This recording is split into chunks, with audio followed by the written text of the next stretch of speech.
अगर वो मुल्क जो इनको भेज रहा है हमारा पड़ोसी और ये समझता है कि इससे वो यहाँ की तब्दीली लाएगा, वो नहीं होगा।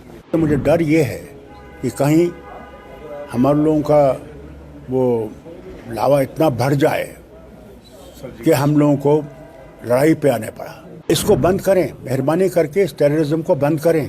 अगर वो चाहते हैं कि इस हद तक जाए तो फिर उनको तैयार रहना चाहिए कि फिर वो रुकेगा नहीं। सबसे बड़ी चीज़ ये है कि टेररिज्म किसी को मदद नहीं करेगी। अगर वो मुल्क जो इनको भेज रहा है हमारा पड़ोसी और ये समझता है कि इससे वो यहाँ की तब्दीली लाएगा, वो नहीं होगा, ये फेल हो जाएंगे। आज 5 जवानों ने शहादत दे दी है, 5 सीरियसली अस्पताल में हैं। क्या इससे बॉर्डर बदलेगा? क्या इससे, बल्कि इससे तो मुझे डर ये है कि कहीं हमारे लोगों का वो लावा इतना बढ़ जाए कि हम लोगों को लड़ाई पे आने पड़ा। उनको ये देखना चाहिए पहले ही वो बर्बाद हो गए हैं और लड़ाई दोनों मुल्कों के लिए तबाही ही लाएगा, कुछ और नहीं लाएगा। तो इसको बंद करें, मेहरबानी करके इस टेररिज्म को बंद करें। ये सारी दुनिया में इसकी निंदा हो रही है कि ये जो कर रहे हैं ये गलत है और कोई भी मुल्क आज दुनिया में इसको कबूल करने के लिए तैयार नहीं है। सब इसके खिलाफ है और जो ये कर रहे हैं उसे क्या हो क्या रहा है, इनको मिलेगा क्या? क्या मिलेगा?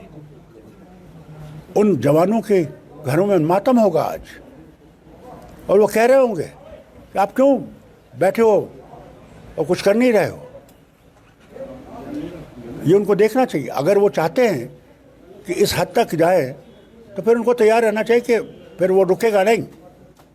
जो ये टेररिज्म है इसको, ये उनको तबाह कर देगा, बर्बाद कर देगा, कुछ नहीं रखेगा। पिछले दिनों पीएम पाकिस्तान का ये शरीफ साहब ये बोल रहा था कि ठीक है भाई, उसकी काबीना के कुछ लोग कि हमें एक बातचीत का रास्ता जो है वो बातचीत का रास्ता, देखिए बातचीत का रास्ता तब होगा जब ये बंद होगा। तब तक कैसे बातचीत होगी?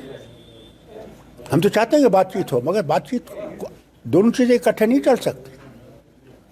वक्त आ गया है कि जब हमें अगर दोस्ती चाहिए तो दोस्ती के लिए वो राह बनानी है और टेररिज्म उस राह की तरफ नहीं है। इसको बंद करना चाहिए और उनको इसके लिए सख्त कदम उठाने चाहिए। आपकी क्या सहानुभूति है जो जवान शहीद हुए हैं इस देश के लिए, जो टेररिस्ट? आज ही नहीं, साल से हमारे जवान शहादत दे रहे हैं। ये तो हमें तो अफसोस है कि ये बंद होना चाहिए। क्या वो चाहते हैं कि उनके घरों पे भी मातम आए? तो क्या डॉक्टर साहब इसमें सोचा जाए कि ये टेररिज्म बार बार आपने भी नेशनल इंटरनेशनल लेवल पे जाके कहा है पाकिस्तान को, और हिंदुस्तान के जितने प्राइम मिनिस्टर रुके हैं, चाहे वो मनमोहन सिंह जी थे, चाहे वाजपेयी साहब थे, चाहे नरेंद्र मोदी हैं, कि भाई हमें आपसे बात नहीं करनी है, आप टेररिज्म को पहले बंद करो। सर्जिकल स्ट्राइक्स भी हुई हैं, तो अभी भी वो कर रहा है, तो क्या मुझे समझ नहीं आती कि एक्शन लेना पड़ेगा? नहीं, मुझे समझ नहीं आती कि उनकी सोच क्या है। मुझे समझ नहीं आती उनकी सोच क्या है। अफसोस इस बात का है। This is not way forward, this is way backward.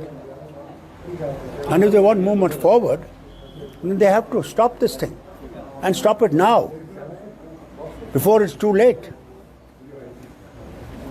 तो क्या इसका कुछ जिस तरीके से अगर ऐसा ही I think the pressures of the world have to increase. अगर The only way forward now is the pressure of the world on that country must increase, that this is not path to peace. This is path to destruction. Stop it now.